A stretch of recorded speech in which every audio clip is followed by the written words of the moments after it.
Hiç fark ettin mi? Şu an etrafın aslında tamamen görünmez sinyallerle dolu. Telefon sinyalleri, radyo dalgaları, kozmik radyasyon, hatta dünyanın kendi manyetik alanı bile.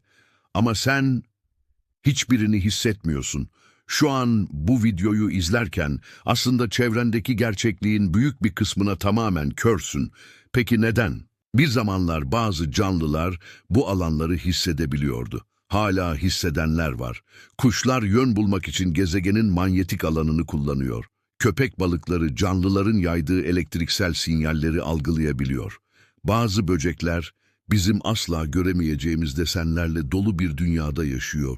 Onların gerçekliği bizimkinden tamamen farklı. Ama biz sadece dar bir aralıkta görüyoruz.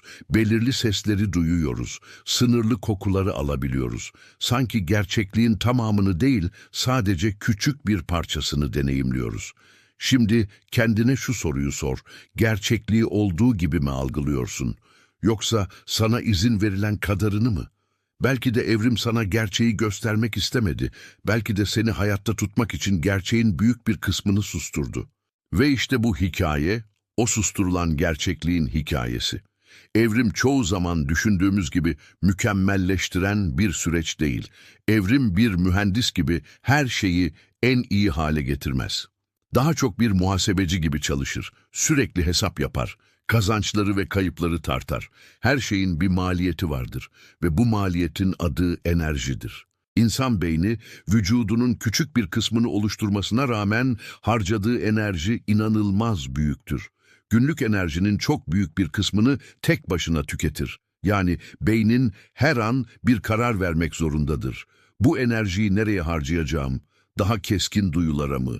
Yoksa daha karmaşık düşüncelere mi? İşte tam bu noktada evrimin en sert kuralı devreye girer. Kullan ya da kaybet.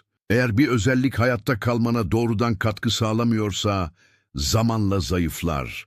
Önce daha az kullanılır, sonra körelir ve sonunda tamamen ortadan kalkar. Bunu kendi hayatından düşün. Uzun süre kullanmadığın bir kasın zayıflaması gibi, kullanmadığın bir yetenek de yok olur. Evrim de tam olarak bunu yapar ama milyonlarca yıl boyunca. Şimdi kendine başka bir soru sor. Geceyi gündüz gibi görebilmek ister miydin? Muhtemelen evet. Ama ataların için bu o kadar da kritik değildi. Onlar karanlıkta avlanan yırtıcılar değildi. Onların hayatta kalmasını sağlayan şey başka bir yetenekti. Birlikte hareket edebilmek, iletişim kurabilmek, karmaşık sosyal ilişkiler kurabilmek. Yani evrim bir seçim yaptı. Daha keskin duyular yerine, daha güçlü bir zihin, daha geniş bir algı yerine, daha derin bir düşünce. Ve bu seçim sandığımızdan çok daha büyük bir bedelle geldi. Çünkü beynin yeni görevleri vardı. Dil üretmek, soyut kavramlar oluşturmak, geleceği planlamak, başkalarının ne düşündüğünü tahmin etmek, hikayeler kurmak, inançlar oluşturmak. Tüm bunlar enerji ister, çok fazla enerji ve evrim bu enerjiyi bir yerden almak zorundaydı. İşte tam burada fark etmeden bir şey oldu. Bazı duyular gereksiz hale geldi, bazıları zayıfladı, bazıları tamamen sustu. Belki de bir zamanlar senin ataların çok daha geniş bir gerçekliği hissedebiliyordu. Belki daha keskin kokular alabiliyor, daha geniş frekansları duyabiliyor, hatta doğrudan çevredeki fiziksel alanlara tepki verebiliyordu. Ama artık buna ihtiyacın yoktu. Çünkü sen artık başka bir şey yapıyordun, düşünüyordun. Ve evrim için önemli olan tek şey buydu, hayatta kalman. Gerçeği tamamen görmek değil, sadece yeterince görmek. İşte bu yüzden bugün baktığında eksik gibi görünen şey, aslında bilinçli bir kaybın sonucu olabilir. Bir tür takas. Daha az hissetmek ama daha çok anlamak. Ama burada rahatsız edici bir soru ortaya çıkıyor. Eğer evrim gerçekten sadece hayatta kalmana odaklandıysa, o zaman gördüğün şey ne kadar gerçek ve daha da önemlisi, görmediğin şeyler ne kadar büyük. Belki de asıl mesele neyi kaybettiğimiz değil, neyin üzerini örttüğümüz. Çünkü evrim sadece bazı duyuları köreltmedi. Aynı zamanda bazı bilgileri sessizliğe gömdü. Şimdi düşün, vücudundaki her hücre milyarlarca yıllık bir geçmişin taşıyıcısı. DNA'nın içinde sayısız neslin denemeleri, hataları ve hayatta kalma stratejileri saklı. Ama bu bilgilerin hepsi aktif değil, büyük bir kısmı suskun. Bilim insanları buna genetik sessizlik diyor. Yani bir gen hala orada olabilir ama çalışmıyordur. Sanki bir kitap rafında duran ama kimsenin açıp okumadığı bir kitap gibi. Daha da ilginci şu, bazı genler tamamen bozulmuş durumda. Artık hiçbir işlevleri yok ama hala DNA'nın içinde duruyorlar. Bunlara pseudogen denir. Yani bir zamanlar işe yarayan ama artık susturulmuş genler. Şimdi çok çarpıcı bir örnek düşün. İnsanların koku alma reseptörlerinin büyük bir kısmı çalışmıyor. Yani aslında genetik olarak çok daha fazla kokuyu algılayabilecek kapasiteye sahibiz. Ama bu sistemin büyük bölümü devre dışı. Neden? Çünkü buna artık ihtiyacımız yoktu. Atalarımız ağaçlardan yere indiğinde hayatta kalmak için kokudan çok görme ve sosyal zeka önemli hale geldi. Yüz ifadelerini okumak, tehlikeyi uzaktan fark etmek, grupla iletişim kurmak. Evrim yine bir seçim yaptı. Bazı kapıları kapattı, bazılarını sonuna kadar açtı. Ama burada durup gerçekten düşünmek gerekiyor. Bu genler sadece gereksiz oldukları için mi susturuldu? Yoksa aktif kalmaları, başka bir şeyi zorlaştırdığı için mi? Belki de bazı duyular beynin işlem yükünü artırıyordu. Belki de fazla veri gürültüye dönüşüyordu. Şöyle düşün, aynı anda hem her frekansı duyduğunu, hem tüm ışık spektrumunu gördüğünü, hem de çevrendeki tüm elektromanyetik alanları hissettiğini hayal et. Bunun nasıl bir deneyim olacağını gerçekten hayal edebiliyor musun? Muhtemelen hayır. Çünkü bu daha zengin bir algıdan çok kontrol edilemez bir kaos olurdu. İşte bu noktada evrim sana bir filtre verdi, gerçekliği sadeleştirdi, fazlalıkları attı, sinyali güçlendirdi, gürültüyü bastırdı. Ama bunun bir bedeli vardı, gerçeğin kendisini değil, sadece işine yarayan kısmını görmeye başladın ve tam burada hikaye daha da derinleşiyor. Bazı bilim insanları, özellikle algı ve bilinç üzerine çalışan araştırmacılar çok radikal bir fikir ortaya atıyor. Belki de evrim sana gerçeği göstermek için değil, seni hayatta tutmak için çalışıyor. Yani gördüğün dünya aslında gerçek olmayabilir. Sadece işe yarayan bir arayüz olabilir. Bir bilgisayar ekranını düşün. Masa üstünde gördüğün klasörler, dosyalar, ikonlar aslında bilgisayarın gerçek yapısını temsil etmez. Onlar sadece senin işini kolaylaştıran sembollerdir. Hiçbirimiz bir dosyayı açarken onun arkasındaki elektrik akımlarını ya da devreleri görmeyiz. Çünkü buna ihtiyacımız yok. Şimdi bunu kendi algına uygula. Gördüğün renkler, duyduğun sesler, hissettiğin dünya, bunların hepsi beyninin sana sunduğu bir kullanıcı arayüzü olabilir mi? Gerçekliğin kendisi değil, sadece sadeleştirilmiş bir versiyonu. Eğer bu doğruysa, o zaman şu soruyu sormadan geçemezsin. Gerçek dünya aslında neye benziyor? Ve biz onun ne kadarını kaçırıyoruz? İşte bu noktada genetik sessizlik kavramı bambaşka bir anlam kazanıyor. Çünkü bu sadece kaybolmuş duyuların hikayesi değil. Bu aynı zamanda bilinçli bir körlük hikayesi. Evrim seni daha akıllı yaptı ama belki de aynı anda daha dar görüşlü hale getirdi. Daha derin düşünebiliyorsun ama belki de daha az hissediyorsun. Ve şimdi asıl kritik soruya geliyoruz. Bu bir ilerleme mi? Yoksa fark etmediğimiz bir sınırlama mı? Çünkü insanlık tarihi boyunca hep daha fazlasını görmek istedik. Mikroskoplar icat ettik, teleskoplar geliştirdik, sensörler yaptık. Gözümüzün göremediğini makinelerle görmeye çalıştık. Yani aslında kaybettiklerimizi geri almaya çalışıyoruz. Ama belki de ilk kez şunu sormalıyız. Geri almak istediğimiz şeyler gerçekten kayıp mı? Yoksa evrimin bilinçli olarak kapattığı kapılar mı? Ve eğer o kapıları tekrar açarsak, gerçekliğe daha mı yaklaşacağız? Yoksa onun altında ezilecek miyiz? Çünkü belki de gerçeklik sandığımızdan çok daha yoğun ve biz onu sadece kaldırabileceğimiz kadarını görüyoruz. Ama teknoloji ilerliyor. Beyin ile makine arasındaki sınır giderek inceliyor.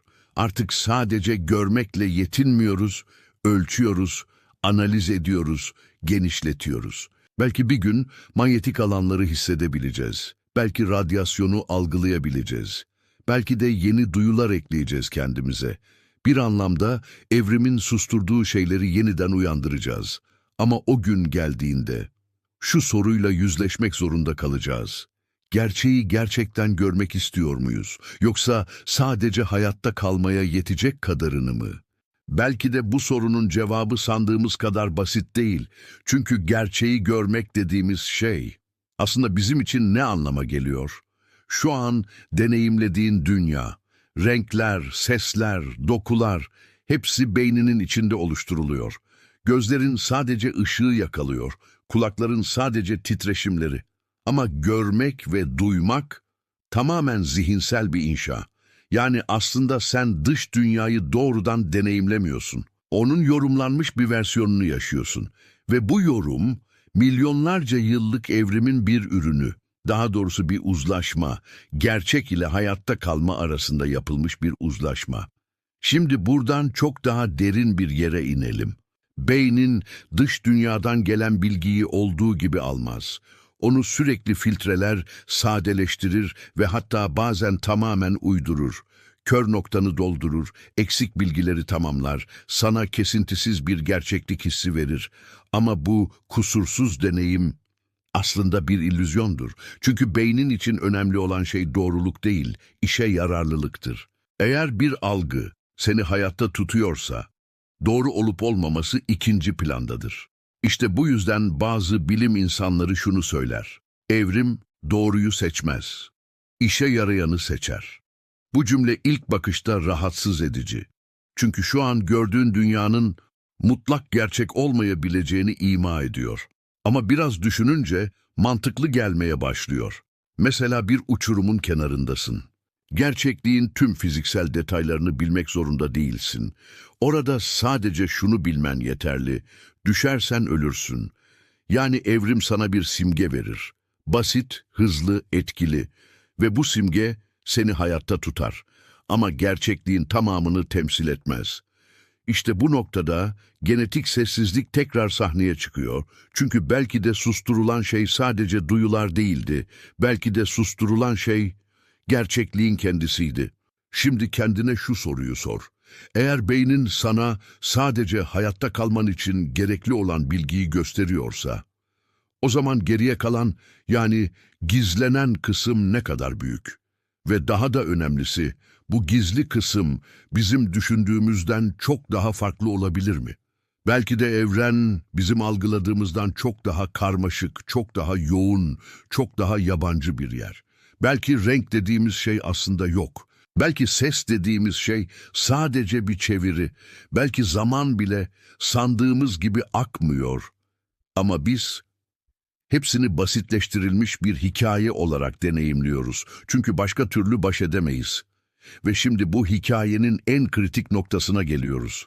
İnsan evrimsel olarak bazı şeyleri kaybetti. Ama karşılığında ne kazandı? Matematik, dil, sanat, soyut düşünce.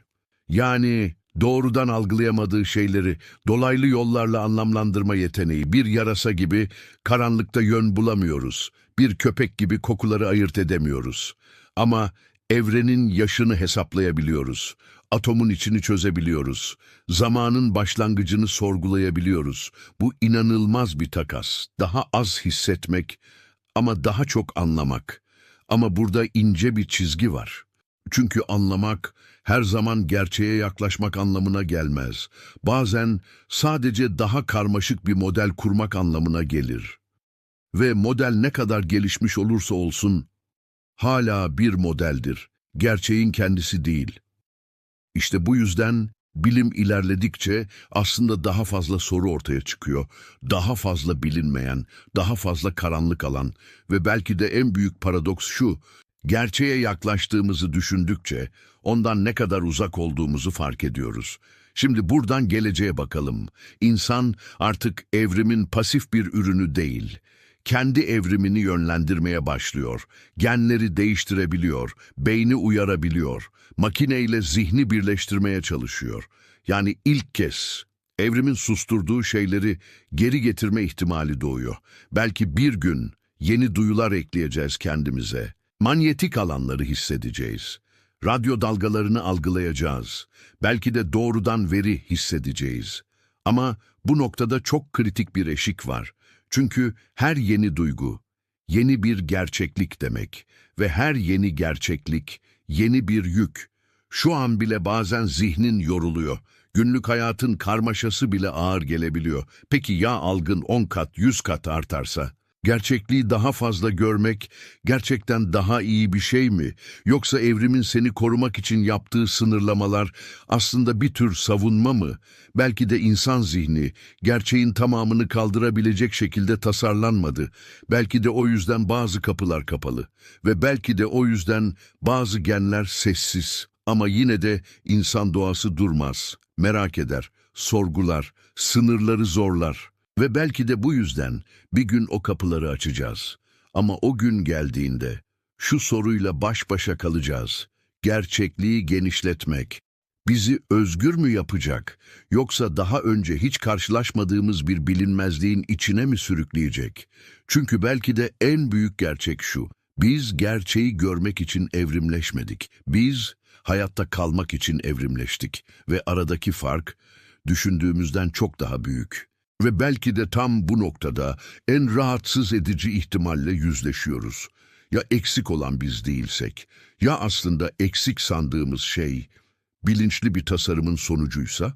Çünkü şu ana kadar hep şunu düşündük: daha fazla görmek, daha fazla duymak, daha fazla hissetmek, daha iyi olmalı. Ama evrim sana bunun tam tersini söylüyor olabilir. Bazen daha azı hayatta kalmanın tek yoludur.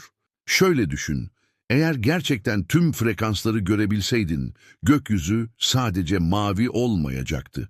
Sürekli titreşen, üst üste binmiş sayısız katmandan oluşan bir karmaşa olacaktı. Eğer tüm sesleri duyabilseydin, sessizlik diye bir şey hiç olmayacaktı. Her an, her yönden gelen sonsuz bir gürültüyle çevrili olacaktın. Ve belki de en önemlisi, eğer gerçekliği filtresiz deneyimleseydin, onun içinde bir anlam bulmak imkansız hale gelebilirdi.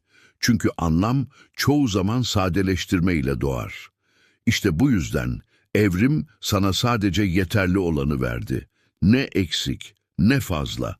Sadece hayatta kalmana yetecek kadar gerçeklik. Ama insan burada durmuyor. Hiçbir zaman durmadı. Çünkü insanın içinde tuhaf bir dürtü var: perdeyi aralamak, bilinmeyeni görmek, sınırları aşmak. Ve bu dürtü seni bugün olduğun noktaya getirdi. Teleskoplarla evrenin derinliklerine baktın, mikroskoplarla hücrelerin içine girdin, parçacık hızlandırıcılarla maddenin temelini parçaladın. Aslında yaptığın şey hep aynıydı: kaybettiğin duyuları. Teknolojiyle geri kazanmak, gözünün göremediğini makinelerle gördün, kulağının duyamadığını cihazlarla duydun, beyninin algılayamadığını formüllerle anlamaya çalıştın. Yani evrim sana bir sınır çizdi ama sen o sınırı kabul etmedin. Peki ya bu sınırın bir sebebi varsa, ya o sınır aşılmaması gereken bir çizgi ise?